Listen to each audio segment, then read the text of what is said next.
Halo Sohib Beauty, kali ini kita akan bercerita tentang pembunuhan mutilasi seorang transgender Mayang Prasetyo alias Febri Ardiansyah asal Lampung, Indonesia di Melbourne oleh pasangannya Marcus Peter Falk tahun 2014 lalu.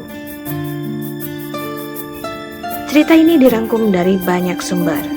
Mayang lahir sebagai laki-laki, namun dari kecil hingga remaja sudah terlihat sifat gemulai dan kegemarannya seperti perempuan.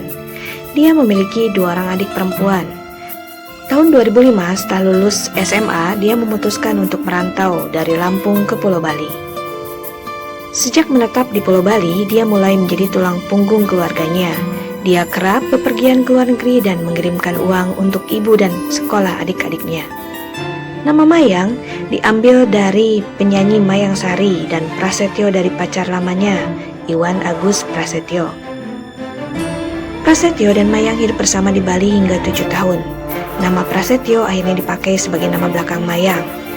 Mereka kenalan di sebuah bar di Bali dan mulai pacaran sejak tahun 2004 dan putus sekitar tahun 2011. Bagi Prasetyo, Mayang adalah sosok temperamental, pencemburu, dan posesif. Prasetyo saat itu tidak mempunyai penghasilan tetap dan cukup, jadi selama tinggal bersama, semua kebutuhan Prasetyo ditanggung oleh Mayang. Pria itu juga sering diajak Mayang ke Hong Kong dan Singapura jika Mayang mendapat job atau pekerjaan di sana. Saat Mayang diketahui selingkuh dengan Marcus, mereka pun putus hubungan dan Prasetyo memilih kembali ke Semarang. Mayang dan Prasetyo sudah tidak pernah berkomunikasi sejak ada kabar pernikahan antara Mayang dan Marcus. Dari Bali, Mayang kemudian lompat merantau ke negeri Kangguru. Dikutip dari laman Kurir Mail dan news.com.au, Mayang dikabarkan bekerja sebagai penghibur high class yang berpenghasilan sampai $500 Australia atau sekitar 5.300.000 per jam. Mayang bahkan membuat iklan menawarkan diri sebagai international escort. Dia membandrol dirinya $200 sampai $500. Iklan lain yang dia buat dan lebih seksi menawarkan jasa juga, bahkan sempat beredar di London. Di akun Facebooknya dengan nama Mayang Prasetyo, dia menulis ia lulusan RMIT Melbourne dan bekerja di Le Femme Garçon, perusahaan yang menampilkan panggung kabaret dan penari erotis burlesque menurut mantan pacarnya. Marcus Peter Falk lahir dan tumbuh di kota Ballarat, negara bagian Victoria, Australia. Dia tumbuh di masa Star Wars dan PlayStation. Ayahnya membuka tempat bela diri dojo dan Marcus pemegang sabuk hitam. Di mata para sahabatnya, Marcus disebut sosok pria yang cerdas namun sangat dingin. Dia pendiam, tidak banyak bicara dan dikenal gemar olahraga. Dia pria yang baik, kadang naik turun.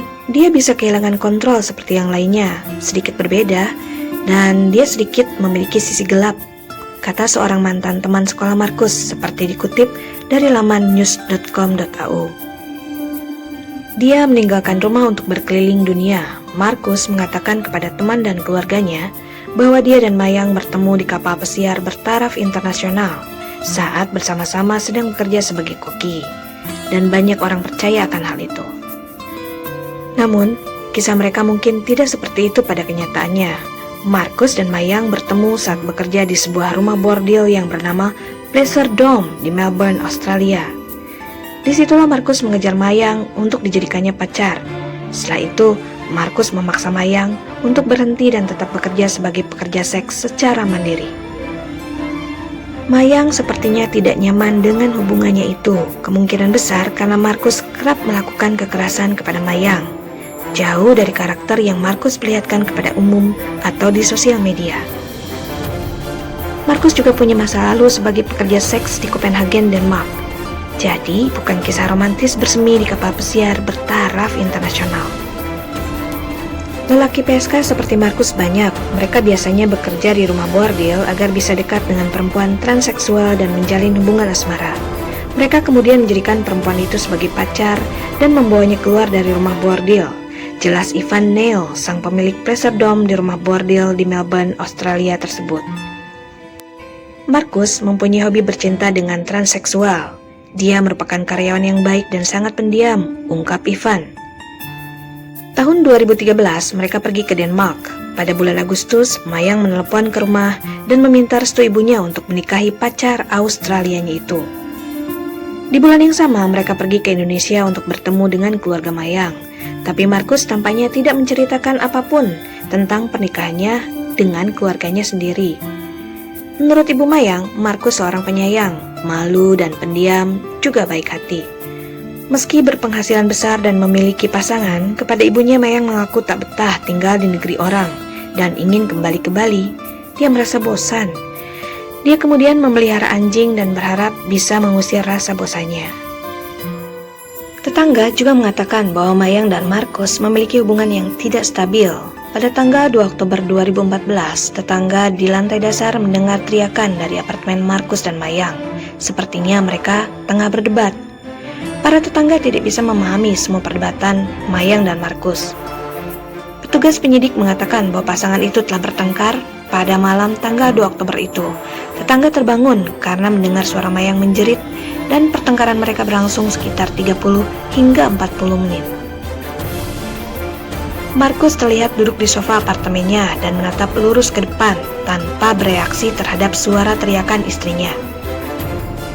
Pertengkaran mereka dimulai lagi sekitar pukul 1.30 dini hari pada tanggal 3 Oktober dan kemungkinan itu adalah kali terakhir korban diketahui masih hidup. Markus diperkirakan telah membunuh Mayang pada tanggal 3 Oktober 2014. Berdasarkan penyelidikan dan olah TKP, polisi yakin Mayang terbunuh pagi itu. Kemungkinan saat pertengkaran itu, bau tubuh Mayang yang membusuk mulai tercium berjam-jam kemudian. Markus kemudian terlihat pergi ke Newstead Woolworths pada jam 6 sore. Di sana ia membeli sarung tangan, pemutih, sikat lantai, kantong sampah, tisu, dan ember cuci. Lalu dia naik taksi ke rumah sakit Royal Brisbane untuk mengobati luka di tangannya yang ia katakan kepada sopir taksi jika luka itu karena memotong bawang. Namun dia mengatakan kepada staf rumah sakit bahwa luka itu diperoleh karena dia merebut pisau dari tangan pacarnya saat berkelahi. Pada jam 12.15 siang tanggal 4 Oktober, dia membeli pisau dari Big W yang dia gunakan untuk memotong-motong tubuh Mayang dan memasukkannya ke kantong sampah. Kemudian pada hari itu untuk menghilangkan barang bukti, ia mencoba memasak tubuh Mayang di sebuah panci besar menggunakan kompor listrik. Namun, listrik apartemennya konslet. Kemudian dengan tenang sekali ia menelepon seorang tukang listrik, Brad Coyne, untuk memperbaiki aliran listrik yang mati agar ia dapat meneruskan niatnya tersebut. Brad Coyne, si tukang listrik, mendatangi apartemen Markus dan ia mencium bau yang sangat tidak enak. Tapi saat itu Markus mencoba menjelaskan asal bau tersebut kepada tukang listrik bahwa dia sedang memasak kaldu babi. Tukang listrik sempat memperhatikan ke seluruh ruangan apartemen itu, di mana dia melihat beberapa plastik sampah, beberapa botol cairan kimia, dan sarung tangan. Kemudian mereka juga memeriksa listrik di bagian kamar mandi, di mana di sana ada mesin cuci dan laundry di dalamnya. Juga ada sebuah lemari yang saat itu tukang listrik tidak tahu di dalamnya ternyata ada potongan-potongan tubuh seperti tangan dan kepala Mayang. Cerita tukang listrik itu kepada Scottish Daily Record. Tukang listrik berhasil menyalakan kembali dan mencoba menyalakan kompor lagi. Yang ia tidak tahu bahwa di dalam panci besar di atas kompor itu ternyata ada kaki korban yang sudah setengah matang. Saat keluar dari apartemen Markus, Brad, si tukang listrik itu, masih merasa ada yang tidak beres. Dan ia melaporkan hal ini kepada manajer gedung yang segera memanggil polisi untuk memeriksa kejanggalan yang dilaporkan oleh Brad Coyne, sang tukang listrik. Petugas polisi Liam McWhinney dan rekannya Brian Wright tiba di flat dan awalnya menemui Markus yang terlihat kooperatif dan tidak curiga. Tetapi ketika mereka bertanya apakah mereka bisa menggeledah apartemen, Markus mengatakan kepada para petugas kalau ia ingin memasukkan dulu anjing-anjingnya ke dalam kandang. Tapi yang terjadi kemudian, Markus kemudian melarikan diri dengan membawa sebuah pisau di tangannya. Saat itulah mereka menemukan panci mendidih dengan kaki korban di dalamnya. Dan awalnya mereka menduga jika itu adalah prank. Mereka kemudian menemukan potongan tubuh Mayang di dalam kantong sampah hitam dan juga di mesin cuci pasangan itu. Sementara itu Markus melompati pagar balkonnya ke jalan kecil di belakang gedungnya. Dia berlari 1 blok, kemudian berbelok lagi dan berlari lagi. Di depan, dia melihat sebuah lubang di sebuah bangunan, dan juga tempat sampah berukuran besar ada di sana. Dia naik ke dalamnya. Polisi melepas anjing pelacaknya. Mereka menemukan tempat sampah itu segera setelahnya. Petugas siaga dengan senjatanya kemudian menendang tempat sampah itu. Yang terjadi kemudian, tubuh Markus menggelinding keluar. Dia telah menyayat tangan dan lehernya sendiri. Petugas kemudian mencoba segera melakukan CPR, tetapi kemudian menyadari bahwa Markus telah meninggal. Sersan senior detektif Tom Armit mengatakan bahwa para penyelidik tidak percaya kalau pembunuhan itu direncanakan, tetapi pembunuhan ini adalah akibat dari perselisihan KDRT yang makin memanas. Alasan sebenarnya dari pembunuhan ini mungkin tidak akan pernah diketahui, tetapi sementara adalah Markus mungkin tidak bermaksud membunuh Mayang, dan dia berusaha keras untuk menutupi jejak pembunuhannya itu. Kabar kematian itu langsung mengguncang Ibu Mayang Prasetyo, Nining Soekarni. Di kediamannya di Lampung, Nining tak habis pikir bagaimana bisa putranya yang dekat di hatinya dan menjadi tulang punggung keluarga itu hidupnya berakhir mengenaskan.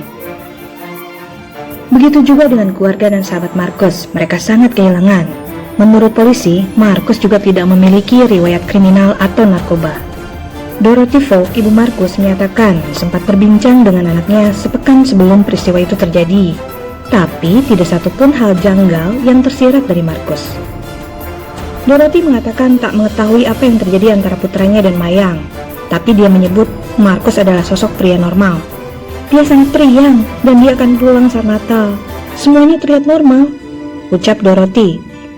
Mayang dimakamkan kembali sesuai dengan kodratnya sebagai laki-laki di Lampung yang merupakan kampung halamannya.